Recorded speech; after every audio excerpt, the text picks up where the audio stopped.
Welcome back, Honors. Welcome back, Chappelle. Welcome back to another one of these joint flips that we're going to have together, right? So first of all, big shout out to everybody. Really impressed and very proud of how y'all are kind of buckling down, really getting after it, and we're pushing into the end of the year. And I know it seems crazy, but y'all, the fourth quarter is just short. So sometimes we got to buckle up, strap in, and have some flips that are a little bit longer, right? So the biggest thing about it, though, is I got to give a huge shout out to D period, huge shout out to the Honors kids, huge shout out to G period as well for really hammering some content home and stuff like that, and really getting so much covered in class. We talked about the British in India, Europe and Africa, the scramble for Africa, and all that stuff. And you're right, Remy, it is super gross, right? It was so gross and all those things that we were talking about, these imperialists actually going in there and taking over continents and areas that don't belong to them and they have no reason being in the first place. But also what you got to understand is that there are going to be major societal impacts of imperialism as well. There are going to be huge things that affect society following the major effects of imperialism that are really going to demonstrate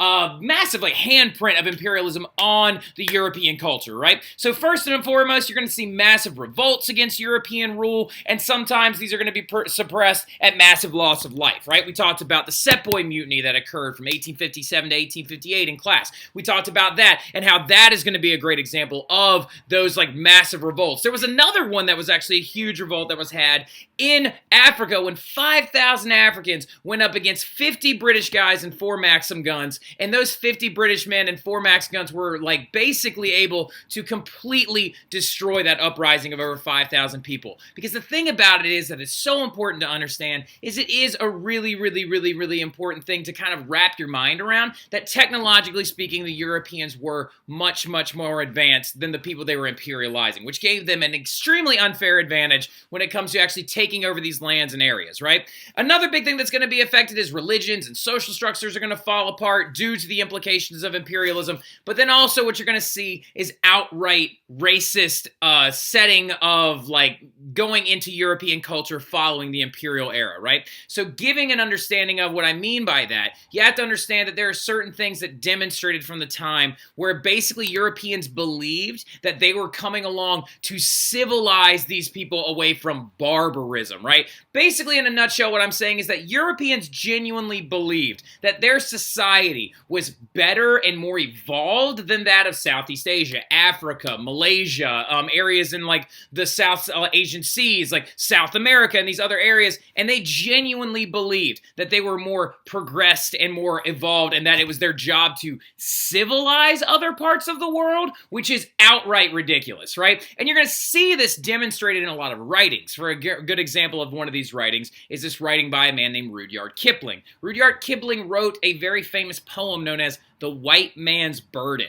basically saying that it was the obligation of Europeans to go out and save other societies like Africa and Asia from their barbaric ways, that it was a burden of Europeans to do this, which is absolutely ridiculous and just serves as a justification for your imperialism, not as an actual cause or motivation, as we're doing them a favor. No, you're not, all right? So Rudyard Kipling, fun fact, also wrote The Jungle Book, which then a later Disney movie would be based off of, right?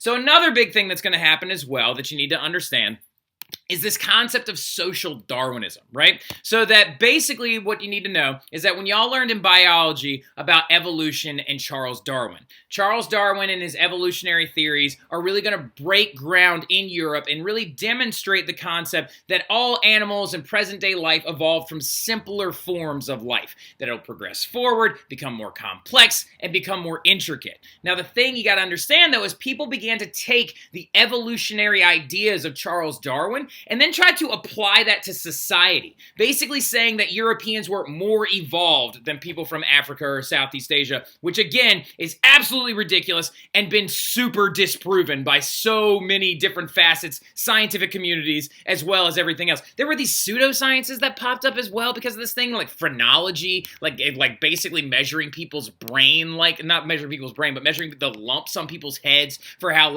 sophisticated or advanced they were, which is, like I said, ridiculous, right? So you're going to have massive implications of basically Europeans believing that they were superior to the people that they were imperializing, right? So going forward, though, now we're going to be having a talk about something different. So we're switching gears completely, and in your notes, go ahead and give me a nice, big, intense title, and what we're going to be discussing now is World War I. So we have now, we're not leaving imperialism behind. Keep in mind that imperialism is happening in the background of this entire thing that we're now about to move into, which is the very, very first large-scale war in Europe known as World War I, okay? Or also known as the Great War when it actually went down, because literally they had never had another war that was this big ever to compare it to. And what you need to understand is that there are four main causes of World War I. That's right, four main causes of World War I, and it works out conveniently that all of these letters stand for one of the causes of World War I. You've got militarism, alliances, imperialism, and nationalism. If you were really to try and cook down the causes of World War I, which we'll be discussing in this flip, you could say that these are those four main causes, right? And we'll talk about all those things in this flip, talk about what militarism means, talk about what alliances mean, talk about what imperialism, of course, is, and we'll talk about nationalism as well.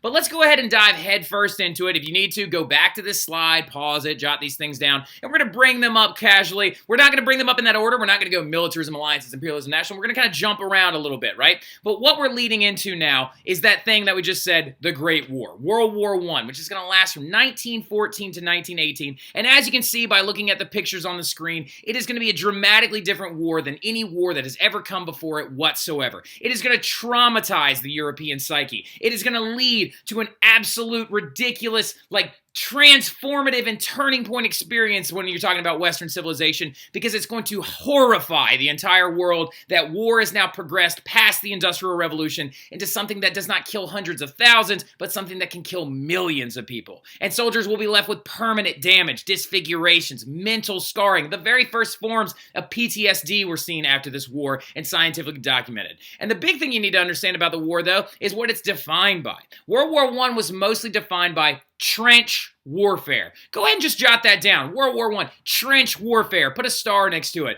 And basically, we will talk about that as we get closer to the actual war itself, but it's also defined by scientific advancements in war, right? Things like poisonous gas, gas mask, explosion or explosive devices, artillery shells. Another big thing that's going to define it is the use of automatic machine guns and automatic weaponry in this war is going to be massively important as well. Also, this is really gross. That's trench foot. We'll talk about that later on. And just so you know, World War I is a very undersold war that not as many people in our community, in our lives, in our country know enough about. And so we're going to make sure that we really know as much as we possibly can about it going into it now, right? But the number one cause of this war, if you're really going to cook it down for me, is that A in the main, right? The biggest cause to this war to me is that A, the alliance systems, right?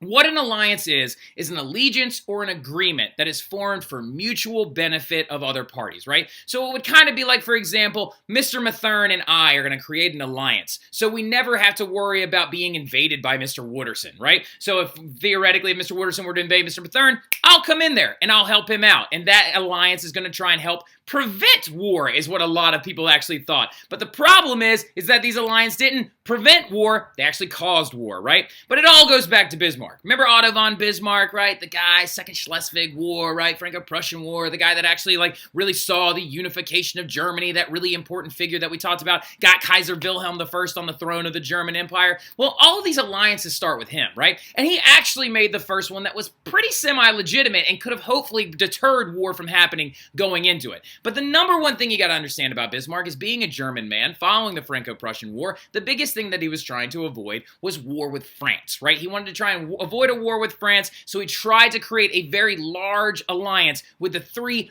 biggest Eastern empires that all were led by emperors, and he called this thing the League of Three Emperors. And it was between Austria, Russia, and Germany, which were three massive entities all the way to the east. Why does Bismarck do this? So geographically, he can make sure that that Germany will not be invaded on both sides, right? And we'll talk about two front wars and things like that as we go further with this. However, though, this thing is going to fall apart, right? This alliance is going to fall apart due to the fact that Russia and Austria start fighting with one another, right? They start disagreeing on who could control the Balkan states. Now, where the Balkans are, just to give you a heads up, is in Southeast Europe, where Greece is, right? So Southeast Europe, where Greece is, includes places like Serbia, Croatia, Bosnia, places like like Hungary, the southern area of Hungary could be considered a part of the Balkans, Macedonia, all those areas that we talked about in the very beginning of this class, right? Well, those people that live there are mostly of this actually ethnic origin known as Slavic, right? Like, so Slavic people, are,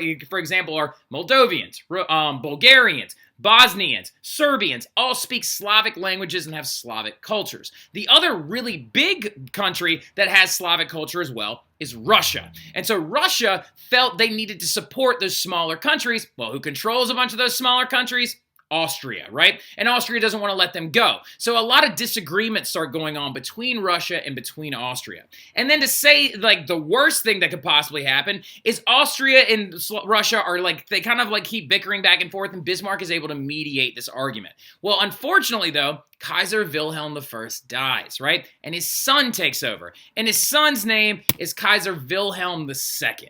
And this guy is an absolute idiot. And he helps single-handedly basically lead to World War I, because one of the first things that he does when he comes into office is he fires Bismarck. He fires Bismarck because he thinks he was puppeting his dad the entire time. And the biggest thing that happens is when it's time for that alliance to get renewed in 1887, it unfortunately falls apart because Wilhelm II decides to just side with Austria and let Russia go. Russia then ends up out in the mist, and remember, who do the Germans and not get along with at this point? The French. So what France does is they go out there and they court Russia over to them, and they begin drawing up new alliances, right? And so what's going to happen in the long run is Germany is going to make another alliance with Austria and Italy. The Triple Alliance will be formed, and that's going to be between Germany, Austria-Hungary, and Italy. Now, Italy's a very important one that I need you to do me a favor really quick. Underline Italy and circle it and put a question mark next to them, because it's very, very strange, because at the beginning of the war, Italy is actually going to declare itself neutral, right? So very important that we understand that, ironically enough, Italy might have been in this alliance, but they never actually fought in this war alongside of these other alliance members. So France and Germany are massive enemies, as we know, following their loss in the Franco-Prussian War. And to protect Germany, Kaiser Wilhelm is going to sign treaties with Austria and Italy, promising to protect them should a war break out. Now, they are going to earn themselves a nickname, or a other name, or a whatever you want to call it.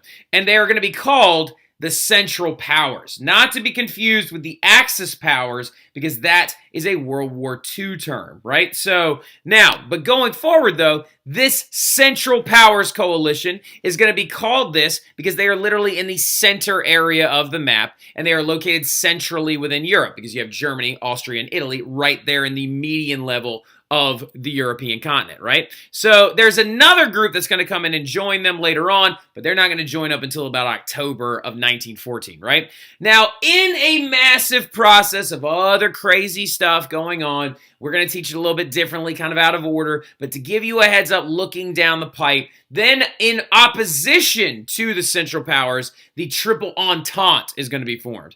Now, I'm skipping over some stuff in history for anybody that's watching this video right now that's not in my classes, and you're like, this guy doesn't seem to know what he's talking about. I do know, and I'm fully aware that the Entente Cordiale was formed, the Franco-Russian alliance, and then also the Anglo-Russian alliance, then forming the Triple Entente. So calm down. I'm just trying to make sure everybody understands. Now, look, the Triple Entente is going to be formed in conjunction and opposition to the Central Powers. Now, what an entente is, just so you know, it's an informal agreement between countries, right? So an entente is like an understanding or an agreement. Just like France had an entente with the English because they could see the the English and German alliance deteriorating. We're going to talk about a specific event here in a little while that led to that deterioration. It has to do with boats, right? So the French, the Russians, and the British are going to form that Triple Entente. Their nickname, they will also be known as the Allies, right? Just like they were in World War II. Now, this one's a little bit weird, okay? France is going to ally after the failure of the League of Three Emperors, right? Then France is going to ally with Great Britain after the Entente Cordiale, and then Britain is going to ally with Russia. This is why their group is known as the Triple Entente, because they never actually formally came together and said the three of us are going to join forces just in case an oppositional war with Germany rises up. Instead, it was like, we all just happen to be in alliances with each other, so we all just happen to be in this weird little agreement, right? So the allies are going to be between these three particular countries: France, Great Britain, and Russia. Russia, this is their old imperial flag, for any of you who are like, I thought it was red, white, and blue now. It is now. However, it looks like the French flag is just turned. Now, this is the old imperial flag, the double-headed black eagle, though, of Russia, right? And as you can see, the Entente, it's like a handshake. It's like an agreement, right? Now, the Allies, though, is not going to be limited to just those groups, okay? You're eventually going to integrate Belgium, Serbia, and several other places as well, right? Japan actually is going to join alongside the Allies as well, due to the fact that they actually are seeing some major gains for themselves. They believe that they will be able to continue their imperial conquesting, and actually also their modernization has led to them being able to actually wage wars on a Western scale, right? So the Triple Entente, as looking at this right here, is going to be made up of this periwinkle color of people. And as you can see, all these treaties were signed at different times. 1894 is going to be the one between Russia and France. They actually have a bridge to commemorate this. Then Russia and Britain in 1907, France and Britain in 1904. Now, and as you can see, these are much earlier on, right? These are much earlier on when these were made, and the Ottoman Empire is going to join their alliance in 1914, right? And this all started over disputes over the Balkan territories, right? Particularly Bulgaria, Serbia, and Bosnia, right? And this right here is just a little map of everyone that's going to end up joining in. Because like I said, remember, Italy is a weird one. Italy's a weird one because they actually came in when they decided to enter the war in 1915. They actually entered on the side of the Allies because they were disgusted with the way that the Austrians were handling the Russian occupation, right? So now, really, really quick though, this is the other big thing. So we can see looking forward that alliances are going to be a major factor, because when this war breaks out and when we get to this, when one of these groups decides that they're going to go off and fight one of these other groups, these alliance systems are going to crumble. And if Austria declares war on somebody, and Russia declares war on Austria, then Germany declares war on Russia, then France declares war on Germany, and it's just going to all go down kind of like a fight in a cafeteria, right? So it's all going to just kind of implode in on itself. Now, going forward, though, militarism is going to be another major reason why this war breaks out, right? And something to kind of keep in mind is what that is, where it's coming from, things like that. So down here, I actually have a definition of militarism. Militarism is the glorification, glory, and building up of your military, right? It's the creating the military as the focal point of your society. Trying to create a system where most people in your society lean on or look to the military as a symbol of their national strength, right? Now, to give you a heads up, some of these countries' militarism values are not equal or the same as others, right?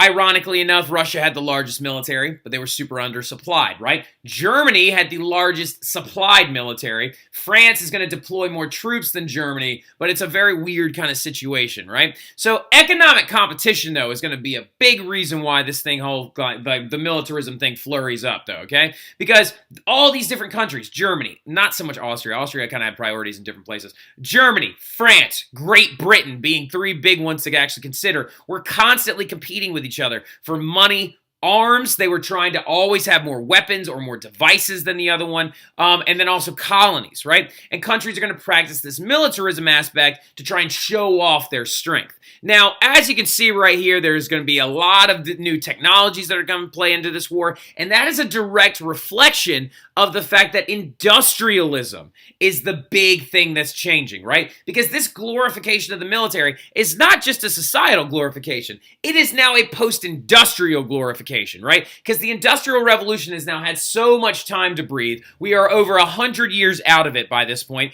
and now the Industrial Revolution is directly affecting military technology, the growth of the military, and the expansion of the military, right? For example, we talked about this already in Imperialism, but I'm bringing it back up again. This is an example of the industrial military complex, right? So the Maxim gun and its creation in 1884 by an English inventor known as Hiram Maxim. And here he is standing with his device, right? Look at him, look at him, look at that little old beard. And this gun right here, the Hiram Maxim gun, or the Maxim gun, is a fully automatic machine gun. Now, don't let Mr. Wooderson lie to you, okay? He claims claims the Gatling gun is the first machine gun. I think he's not right. All right, so anyway, now the later models could fire 600.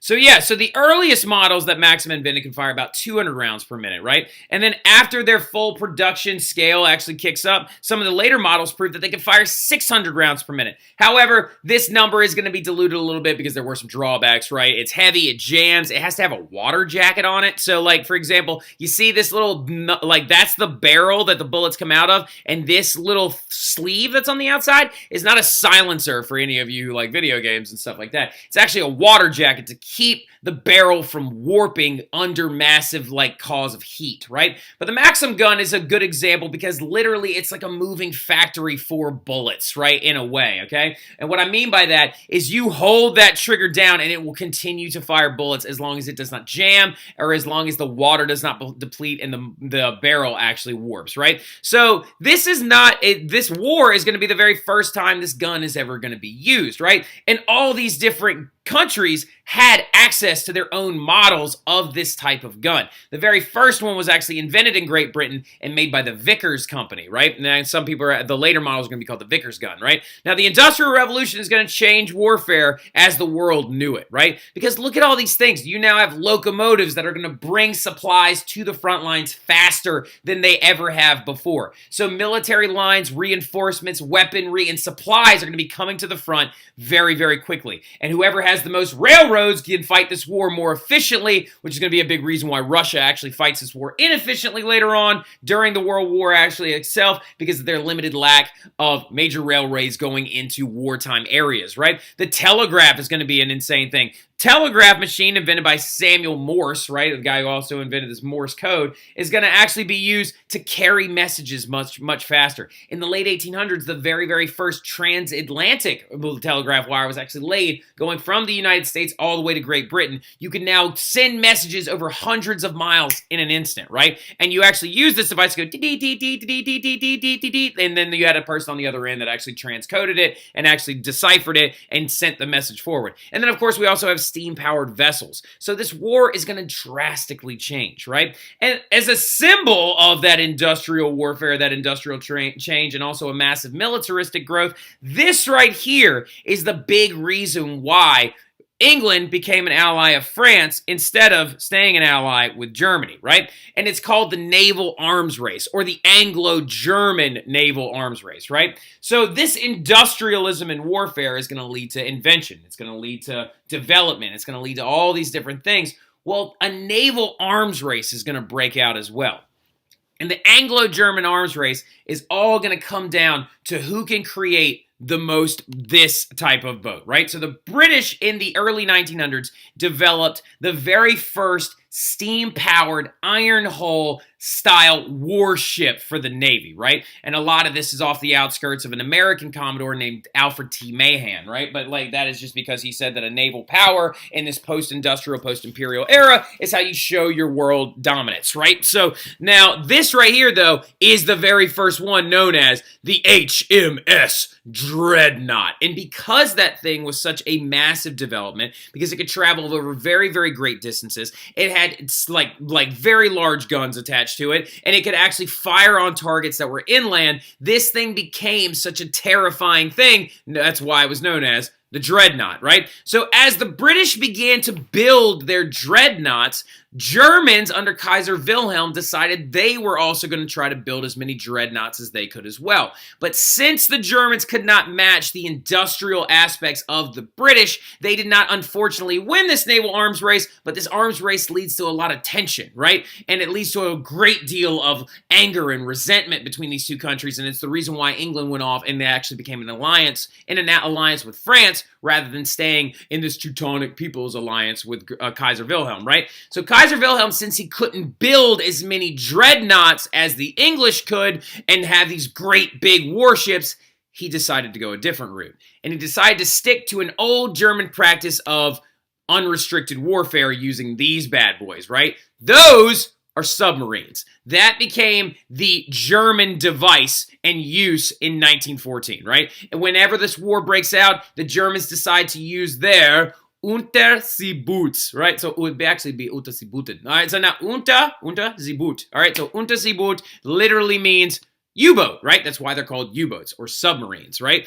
You cannot see them. They had no sonar yet. They were unspottable. So the Germans were very deadly in the water in this perspective, right? And then also our last cause for the war, big one anyway, our big like kind of marquee cause is going to be imperialism. And then we're going to get into nationalism here in a second. But that one's kind of a little bit weird because we're talking about ethnic nationality, not so much some other things. But anyway, imperialism, right? Imperialism, the thing that we spent all that time talking about, is a part of this economic competition because European powers are competing for resource-providing colonies. Now, I have a very important thing to tell you. Academic kids, please pay attention to this announcement. Now, the big thing about it is, though, imperialism, what we were talking about at the very beginning of this unit, is another very large cause for this because as a lot of these European countries are competing for these colonies, it's going to begin to draw them further and further into resentment and get them closer and closer to conflict, right? Now, nationalism is a very, very, very big reason why this war is going to break out as well, okay? Nationalism, as we know, that pride for your country, that belief in your country's genius,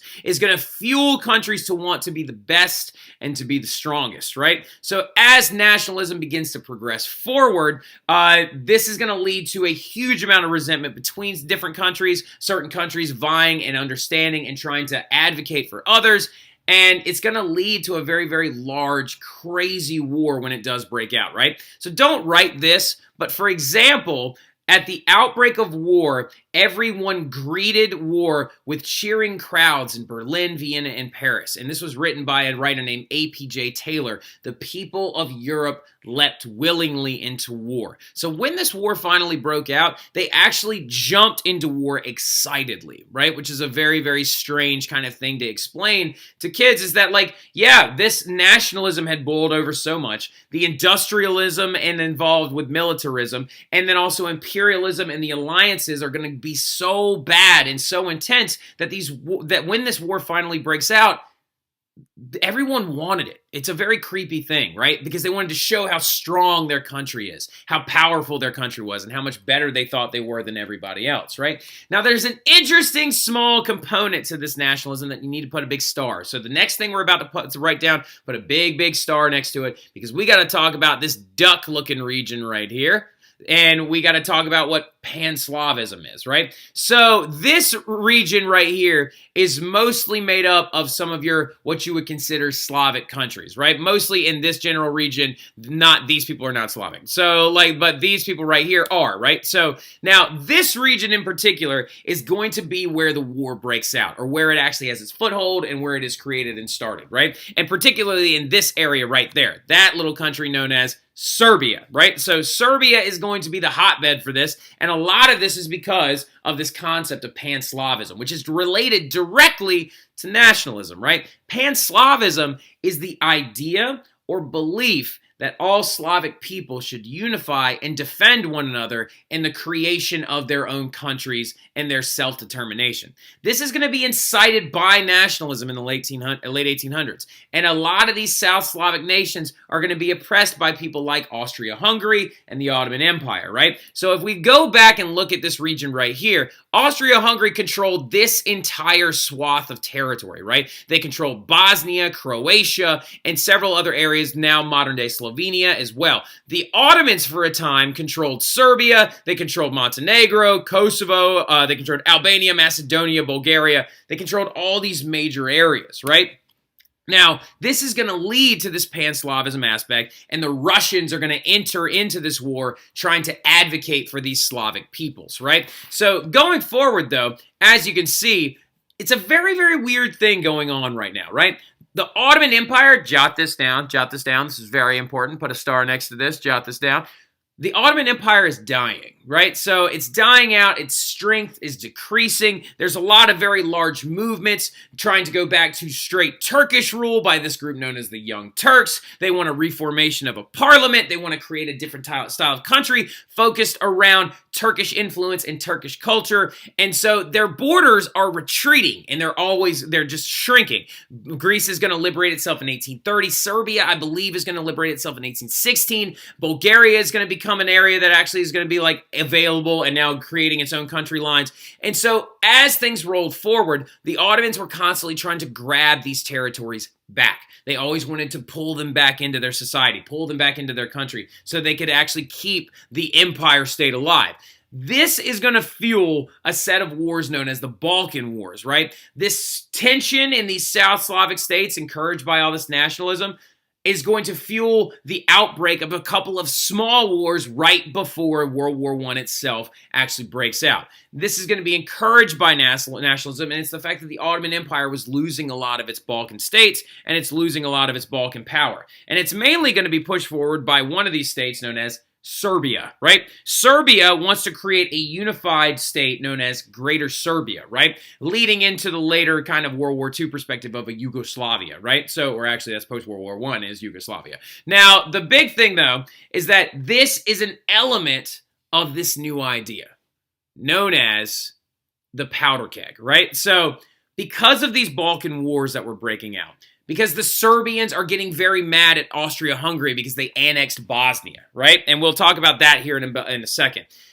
You could see that if this war was going to break out, it was going to break out in the Balkan territory.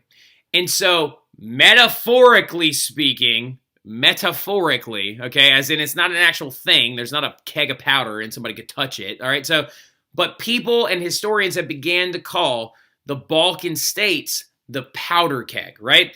And a powder keg is a very large barrel full of gunpowder, right? And it's ready to explode at any minute. All it needs is a match, right? So basically what we've kind of cooked down to is that Austria-Hungary and its conquest or like wanting to control and create a larger state for themselves, especially in these South Slavic regions, it's going to anger a lot of these Slavic states, especially Serbia, and also not Bulgaria as much, but like especially Serbia and Albanians as well.